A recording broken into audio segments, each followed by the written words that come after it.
ہمارے لیے باعث رحمت ہوگا. اور پھر جہیز میں ٹی وی بھی دے دیتے ہیں.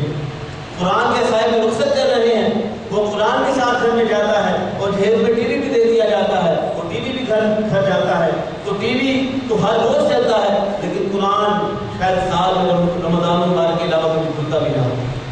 تو یہ تو حال ہے ہمارا کہ ہم قرآن کے سائے میں تو اپنی بیٹیوں کو رخصت کر دیتے ہیں, لیکن یہ تعلیم نہیں دیتے کہ بیٹی اس کو گھر جا کر پڑھنا بھی ہے, اور اگر پڑھنا آ بھی گیا تو پھر اس کا ترجمہ نہیں آتا. یہ خواتین اور وہ مرد حضرات کہ جو قرآن مجید پڑھنا تو جانتے ہیں, لیکن انہیں یہ نہیں پتا کہ قرآن کہہ کیا رہا ہے, اس کا فائدہ کیا ہے. قرآن مجید یہ ہمارے لیے اولین ترجیح ہونی چاہیے. قرآن مجید جو ہے وہ ہمیں بات ترجمہ آنا چاہیے. قرآن کہہ کیا رہا ہے, قرآن مجید سمجھے تو صحیح, قرآن مجید ہمیں بتا کیا رہا ہے. ہم نہ جانے کس طرف جو ہے وہ چل پڑے ہیں. جو بچے دین کا علم حاصل کر رہے ہیں ان کی بھی کامل توجہ اس طرف نہیں ہے. وہ بھی کہتے ہیں کہ ساتھ جو ہے دوسری تعلیم بھی ہونی چاہیے, بالکل ہونی چاہیے, لیکن اولین ترجیح جو ہے وہ قرآن مجید کی ہونی چاہیے. تو قرآن مجید کو سب سے مقدم رکھیں, کیونکہ جو چیز قرآن مجید کے اندر ہے باہر ہمیں وہ کچھ نہیں مل سکتا. قرآن مجید نے ہر چیز کو واضح کر دیا ہے. وہ انزلنا الکتاب تبیانا لکل شیء, کہ ہم نے قرآن مجید کو نازل کیا ہے اور ہر چیز جو ہے اس میں بیان فرما دی ہے. ماں میں ذات وغیرہ مولا یا بسم اللہ فی کتاب مبین, کہ ہر اس کو تر چیز کا ذکر قرآن مجید میں ہے. جب ہر چیز کا ذکر قرآن مجید میں آ گیا تو پھر ہمیں دوسری کتابیں پڑھنے کی کیا ضرورت ہے. سب سے پہلے تو ہماری ترجیح ہونی چاہیے, اولین جو ترجیح ہے وہ قرآن مجید کا علم حاصل کرنا ہے. تو حضرت خلاد رضی اللہ تعالیٰ عنہ نے یہ عمل کر کے بتا دیا کہ نقاب کیا چیز ہے, پردہ کیا چیز ہے. آپ رضی اللہ تعالیٰ عنہ کے عمل سے یہ بات ہے, یہ واضح ہو گئی کہ پردہ جو کس طرح کرنا چاہیے. کہ آپ نے چہرے کا بھی پردہ کیا ہوا تھا, یہ نہیں کہ چہرے کا پردہ کیے بغیر سرکاری خدمت میں حاضر ہو گئے, نہیں, چہرے کا بھی پردہ کیا ہوا تھا. اور حضرت فاطمہ الزہرا شہزادی کونین رضی اللہ تعالیٰ عنہ کا جب وقت وصال قریب آیا انہوں نے کیا عمل کیا. مسند امام احمد میں یہ روایت موجود ہے کہ جب حضرت فاطمہ الزہرا رضی اللہ تعالیٰ عنہ کا وقت وصال قریب آیا تو آپ نے کیا کیا, اس قبلہ قبلہ اپنا چہرہ یا منہ ہے وہ قبلہ کی طرف کر لیا. وَتَوَسَّقَتْ يَمِينَهَا, اور اپنے دائیں ہاتھ کے اوپر اپنے رخسار کو رکھ دیا. کہ جس طرح سرکار صلی اللہ علیہ وسلم نے ہمیں یہ تعلیم دی ہے تو تم اس طرح سویا کرو. حضرت فاطمہ الزہرا رضی اللہ تعالیٰ عنہ کا جب وقت وصال قریب آیا تو اسی حالت میں تھی کہ منہ جو ہے وہ قبلہ شریف کی طرف کیا ہوا ہے اور اپنا دایاں ہاتھ جو ہے وہ اپنے چہرے کے نیچے رکھا ہوا ہے. اب دیکھیں حضرت فاطمہ الزہرا رضی اللہ تعالیٰ عنہ کا وقت وصال قریب ہے, اس وقت بھی آپ کو یہ بات جو ہے وہ تنگ کر رہی ہے کہ سرکار صلی اللہ علیہ وسلم نے جو تعلیم دی ہے اس تعلیم کو اوپر رکھا جائے. اور جب حضرت فاطمہ الزہرا رضی اللہ تعالیٰ عنہ کا یہ عالم ہے کہ جب وقت وصال قریب آیا تو چہرہ قبلہ کی طرف کیا ہوا ہے, تو ادھر جب حضرت امام حسن امام حسین رضی اللہ تعالیٰ عنہ کو جب شہادت نصیب ہوئی ہے تو آپ کا سر سجدے میں تھا. یہ تھی مائیں کہ جن سے حضرت امام حسین رضی اللہ تعالیٰ عنہ جیسے بیٹے پیدا ہوئے کہ حضرت فاطمہ الزہرا رضی اللہ تعالیٰ عنہ کا وقت وصال قریب آیا تو منہ قبلہ کی طرف ہے, اور جب حضرت امام حسین رضی اللہ تعالیٰ عنہ کو شادی نصیب ہو رہی ہے تو سر سجدے میں ہے. یہ ہے اہل بیت کہ جن سے اسلام ہے وہ روشن ہے, دین ہے وہ روشن ہے. اور حضرت فاطمہ الزہرا رضی اللہ تعالیٰ عنہ نے یہ بتا دیا قیامت تک آنے والے عورتوں کے لیے یہ نصاب ہے جو حضرت فاطمہ الزہرا رضی اللہ تعالیٰ عنہ نے بتایا کہ جب تم سویا کرو تو عمل یہ ہونا چاہیے کہ جس طرح اگر دنیا سے رخصت ہو رہی ہوں جو میرا طریقہ کار ہے میرے طریقہ کار کو کر رہا ہے. بس حضرت علی رضی اللہ تعالیٰ عنہ آپ کے وصال کے بعد لوگوں کو یہ کہتے میں تمہیں اپنی زوجہ کے بارے میں کچھ بتاؤں, جو سرکار صلی اللہ علیہ وسلم کی صاحبزادیوں کے بارے میں کچھ بتاؤں کہ ان کی گھر کے لحاظ سے ایک خاتون خانہ کے لحاظ سے ان کا کیا کردار ہے. تو لوگ کہتے ہیں کہ ہمیں بتائیں کہ فاطمہ الزہرا رضی اللہ تعالیٰ عنہ کا کیا کردار تھا. تو حضرت علی رضی اللہ تعالیٰ عنہ بیان فرماتے ہیں کہ میری زوجہ محترمہ یعنی حضرت فاطمہ الزہرا رضی اللہ تعالیٰ عنہ خاتون خانہ کے لحاظ سے ان کا کردار یہ ہے کہ وہ اپنے گھر کے لیے اپنے گھر والوں کے لیے چکی پیستی تھی, اور اتنی چکی پیستی کہ آپ کے ہاتھوں پر اس کے دست کے نشان جو ہے وہ نہیں ہوتے ہیں. یہ حضرت فاطمہ الزہرا رضی اللہ تعالیٰ عنہ ہے جو سرکار صلی اللہ علیہ وسلم کی صاحبزادی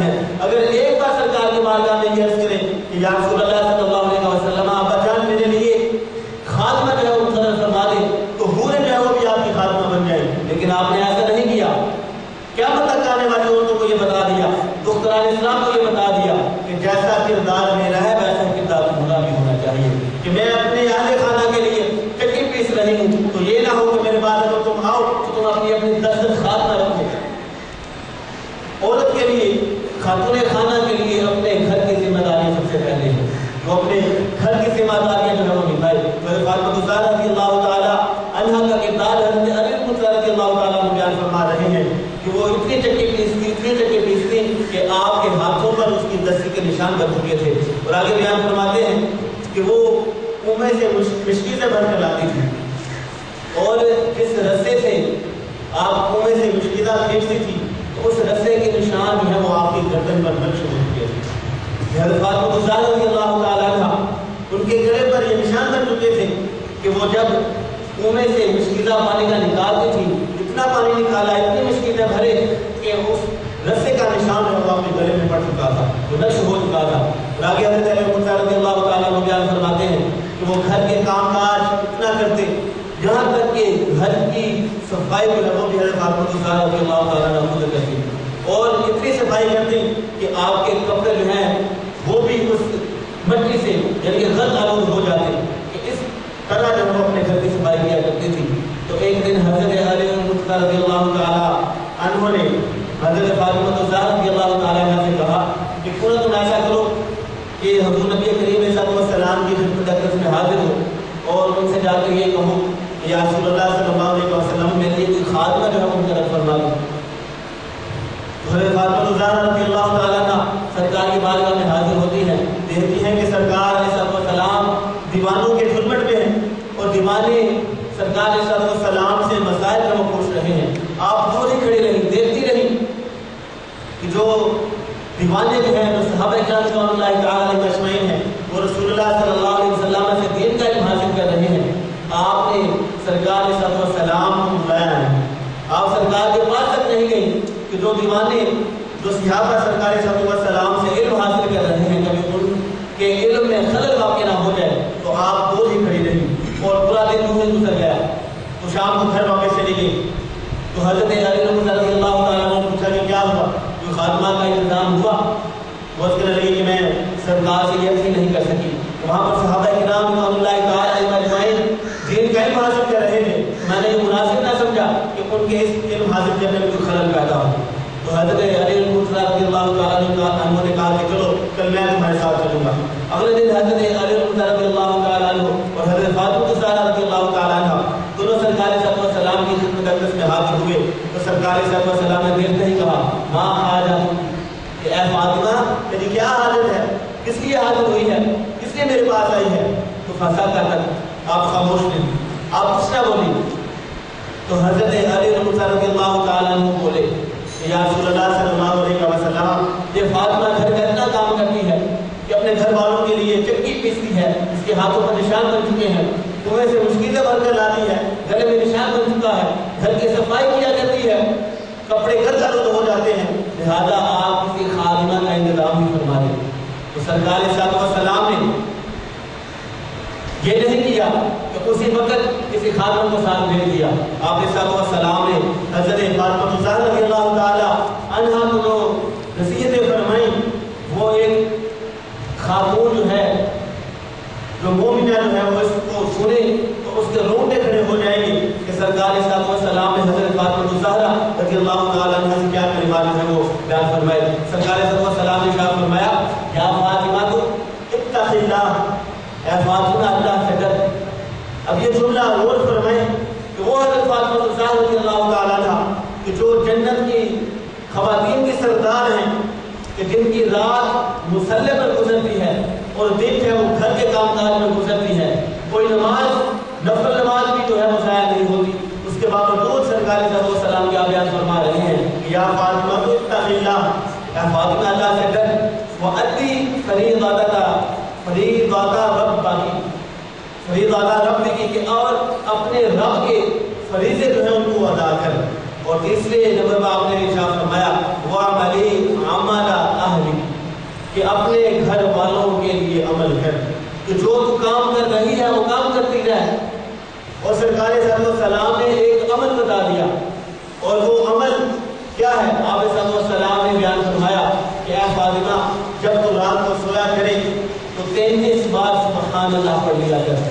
33 بار الحمدللہ پڑھ لیا کر اور 34 مرتبہ اللہ اکبر پڑھ لیا کر۔ ایک خادمہ سے بڑھ کر تیرے لیے یہ تسبیح جو ہے وہ زیادہ کام کرے گی کہ ایک خادمہ وہ کام نہیں کر سکتی تو کام میں تسبیح تیرے لیے کرے گی۔ اب دیکھیں حضرت فاطمہ الزہرا رضی اللہ تعالیٰ عنہ کا کیا مقام ہے، اگر سرکار صلی اللہ علیہ وسلم چاہے تو 1 منٹ میں ان کے لیے لاکھوں ہو جو مخاطب ان کے حاضر ہو جائیں، لیکن سرکار صلی اللہ علیہ وسلم نے ایسا نہیں کیا، بلکہ قیامت تک آنے والی خواتین کو یہ نصاب دے دیا۔ کیا خواتین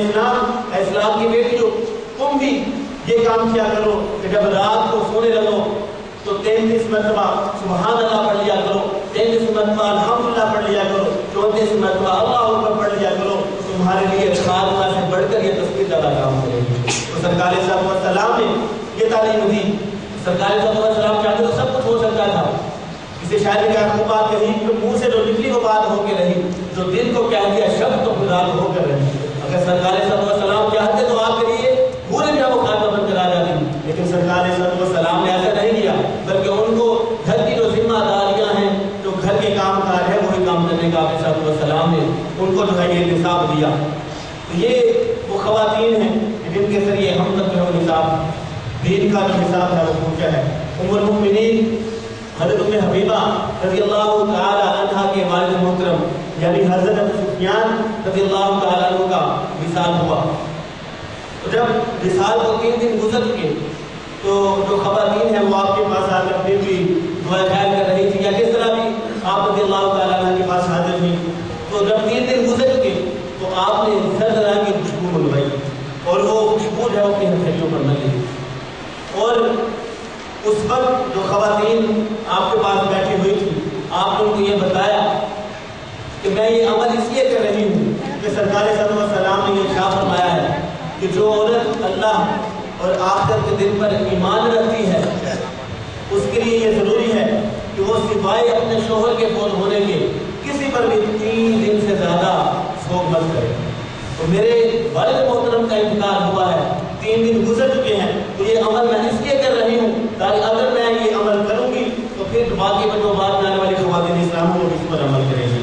تو جو لوگ 3 دن سے زیادہ سوگ کرتے ہیں ان کا اسلام سے کوئی تعلق نہیں ہے۔ سرکار صلی اللہ علیہ وسلم یہاں فرماتے ہیں کہ سوگ صرف 3 دن ہے، سوائے اپنے شوہر کے فوت ہونے کی اس کی جو عدت ہے 4 ماہ و 10 دن ہے، یا جو اور جو دین کے فقہی جو مسائل ہیں وہ ایک الگ معاملہ ہے، لیکن شوہر کے علاوہ جو ہے وہ صرف سوگ ہے وہ 3 دن ہے، 3 دن سے زائد ہے وہ سوگ نہیں ہے۔ تو یہ خواتین اسلام صحابیات جن سے دین اسلام جو ہم تک پہنچا ہے اور آپ نے جو کردار پیش کیا ہے وہ ایک امت مسلمہ کے لیے ایک مشعل راہ ہے، جس طرح جو ہے وہ دین جو ہے وہ ہم تک پہنچا ہے۔ تو جب حضرت فاطمہ الزہرا رضی اللہ تعالی عنہا کو سرکار صلی اللہ علیہ وسلم نے یہ عمل بتا دیا کہ تم نے یہ عمل کر کے تو پھر سونا کرنا ہے، تو تیرے لیے یہ ایسے ہے کہ جیسے خاتمہ ایک جو ہے وہ کام نہیں کر سکتی، تیرے لیے یہ تسبیح جو ہے وہ یہ کام کرے گی۔ تو اس وقت حضرت فاطمہ الزہرا رضی اللہ تعالیٰ عنہ نے جو کلمات کہے وہ بڑے قابل تحسین ہیں، وہ بڑے ہی باکمال اور ایمان کو تازگی بخشنے والے جو وہ کلمات ہیں۔ آپ نے اس وقت یہ بیان فرمایا رضیت عن اللہ والرسول کہ میں اللہ سے بھی راضی ہو گئی اور رسول اللہ صلی اللہ علیہ وسلم سے بھی راضی ہو گئی۔ تو جب سرکار صلی اللہ علیہ وسلم نے ان کو یہ عمل بتا دیا یا فاطمہ تم یہ عمل کیا کرو، تو اس کے بعد آپ نے یہ جملے جو ہے وہ اپنی زبان مقدس سے بیان فرمائے کہ میں اللہ سے بھی راضی ہو گئی، اس کے رسول سے بھی راضی ہو گئی۔ اب یہ بھی تمہیں کافی تھا کہ رضیت عن اللہ کہ میں اللہ سے راضی ہو گئی، لیکن نہیں، آپ نے ساتھ سرکار صلی اللہ علیہ وسلم کا بھی نام لیا، آپ نے صلی اللہ علیہ وسلم کا بھی ذکر کیا کہ میں اللہ سے بھی راضی ہوئی اور رسول اللہ صلی اللہ علیہ وسلم سے بھی راضی ہوئی، اور قیامت تک امت مسلمہ کو یہ بتا دیا کہ جب بھی اللہ کا ذکر کیا جائے ساتھ رسول اللہ صلی اللہ علیہ وسلم کا بھی ذکر کیا جائے۔ بقول شاعر کہ خدا کا ذکر کرے ذکر مصطفیٰ نہ کرے، ہمارے منہ میں ہو ایسی زبان خدا نہ کرے۔ تو سرکار صلی اللہ علیہ وسلم کا نام اللہ تعالیٰ کے ساتھ لینا یہ حضرت فاطمہ الزہرا رضی اللہ تعالیٰ عنہ کا طریقہ ہے۔ جب سرکار صلی اللہ علیہ وسلم نے یہ عمل بتا دیا تو آپ نے فوراً یہی کہا کہ میں اللہ اور اس کے رسول سے راضی ہو گئی، اور اللہ تعالیٰ نے قرآن مجید میں ارشاد فرماتا ہے وَمَا كَانَ لِمُؤْمِنٍ وَلَا مُؤْمِنَةٍ إِذَا قَضَى اللَّهُ وَرَسُولُهُ أَمْرًا أَن يَكُونَ لَهُمُ الْخِيَرَةُ مِنْ أَمْرِهِمْ، کہ اگر کسی مومن اور مومنہ کو سرکار صلی اللہ علیہ وسلم اللہ تعالیٰ یہ حکم فرما دیں کہ یہ کام ایسے کرنا ہے تو پھر آگے سے نافرمانی نہیں ہونی چاہیے۔ کیوں کو میں یعص اللہ و رسولہ، جو اللہ اور اس کے رسول